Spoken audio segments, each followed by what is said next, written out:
Day 180 of the still young Trump administration brought disastrous headlines for this White House. The day began with the focus on health care, specifically this colossal defeat for the president, for Mitch McConnell and the Republicans after an almost decade-long campaign, after all, to repeal and replace Obamacare. They will do neither for now, and the president, more on this later, says he and they will refuse to own this failure. The focus of the day then quickly shifted back to Russia. That's because we learned this evening that there was a second meeting between Trump and Putin at that G20 conference.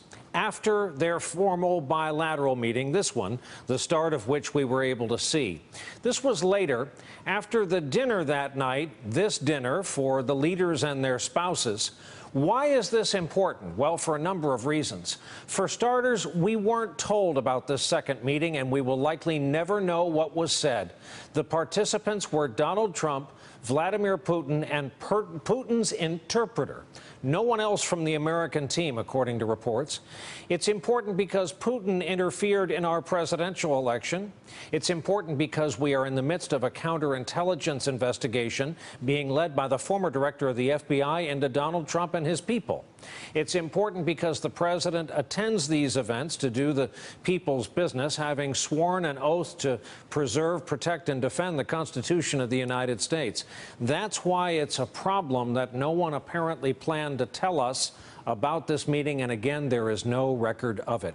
Part of the proof being cited by several sources tonight, the meeting was unplanned on Trump's part. Each leader was able to bring one interpreter to the dinner. According to the Washington Post, the Americans brought a Japanese interpreter so that our president could communicate with Shinzo Abe of Japan, Trump's dinner companion for the night. Putin brought along an interpreter with him who speaks English. Traditionally, an American president would always bring their own interpreter to such a meeting and would never rely on an interpreter working for the other side. The New York Times noted this about the dinner, quote, foreign leaders who witnessed it later commented privately on the oddity of an American president flaunting such a close rapport with his Russian counterpart. Remember, all the other leaders were at this dinner. The other breaking story of the day on this White House and on the topic of Russia, we now know there were 8 people in the room at Donald Trump Jr.'s June 2016 meeting with multiple Russians at Trump Tower, and we know who the 8th person was. Ike Kavaladze, a Russian businessman with ties to a Russian billionaire who caught previously the attention of the feds when he pushed foreign money through U.S. banks. That's him lower right. Let's bring in tonight's starting panel, talk about all this. New York Times reporter Ken Vogel, Anita Kumar, White House correspondent from McClatchy Newspapers, and we welcome to the broadcast Alexander Vershbow, former ambassador to Russia in the Bush 43 administration, a 30-year career member of the Foreign Service, having served every president from Reagan to Obama. Welcome to you all. Ken, I'd like to begin with you. What will we not know about this one-hour meeting? What are the list of possible things we can't know? Well, we won't know anything. We won't know what was discussed unless President Trump willingly divulges that information, which he has thus far been unwilling to do. Let's not forget, he gave a long interview on Air Force One after these two meetings with Putin. He discussed in some depth the first one, saying that he had asked twice whether Putin was responsible for, Russia was responsible for the meddling in the U.S. election. Putin denied it both times, so that's settled. We can move on from that. But in this case, we won't even know that because there was no record of it. There was no U.S. interpreter there, and Trump thus far has been unwilling to discuss it, other than saying that it's fake news and that it is, quote, sick, which he said in a tweet this evening. Despite the fact that we have now acknowledgement from the White House that it, in fact, did occur. And, Ambassador, your successor in the Moscow posting, Mr. McFaul, said tonight that when Putin and Trump are together, Trump is, by definition, playing defense. Putin is a 17-year veteran as leader of a nation, and before that, a trained expert intelligence operative. We often ask the question on this broadcast, kind of rhetorically, what could go wrong? But as you hear of a 1-hour-long pull-aside meeting with one side's interpreter. You tell us what could go wrong. Well, first of all, it's not that surprising that the meeting took place given the president's fascination with Mr. Putin and his seemingly unwillingness to criticize him for just about anything. But Mike McFaul is absolutely right. In a meeting like this with Putin, the experienced KGB veteran, 17 years in power, you need somebody there to ensure that what goes down is reported, and if there's any consequences to that discussion, that we know how to react. So the president was in there kind of naked, but again, it's not that surprising. It was a social dinner. But I think what's striking for me is how much he basically dissed our closest allies. He was supposed to be having dinner with Shinzo Abe, one of our closest allies in Asia.